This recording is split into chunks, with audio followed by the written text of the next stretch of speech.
But look, that decision, I know when I started, I used to say I'm just an ordinary African woman trying to reach extraordinary heights, which has changed. I am uniquely extraordinary. And being ordinary is a choice. And I believe we are all uniquely extraordinary. We were made for a purpose at this time, for a specific reason. I think the idea is to focus on what am I here to do? Because only I can do it better.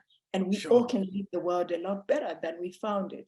You know, I've been able to raise over 2.7 million rands. I've built 5 Mandela libraries, over 8 digital libraries.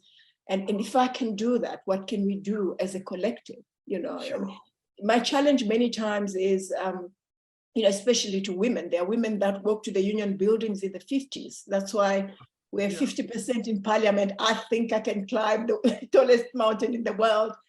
But what is our generation going to be celebrated for? You can't finish.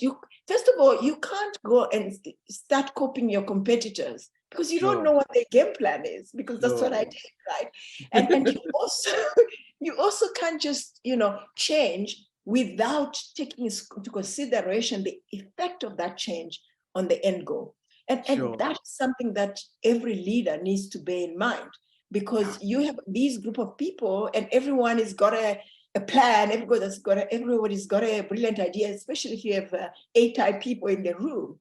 How do you make sure that they remain focused on the end goal? You know, the other lesson that is quite important is, and which is why actually as an executive coach, I use Clifton, which is a strength finder.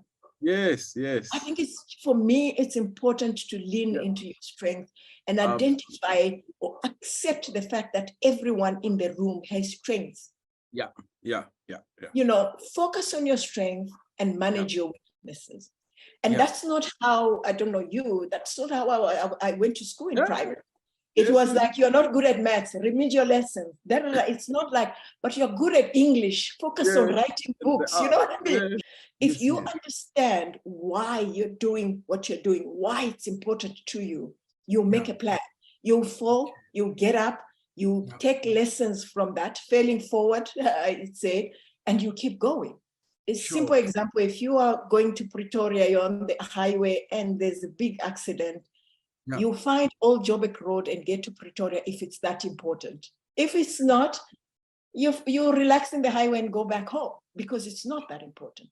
So the reality for me is that for you to be resilient, what you are fighting for must be important.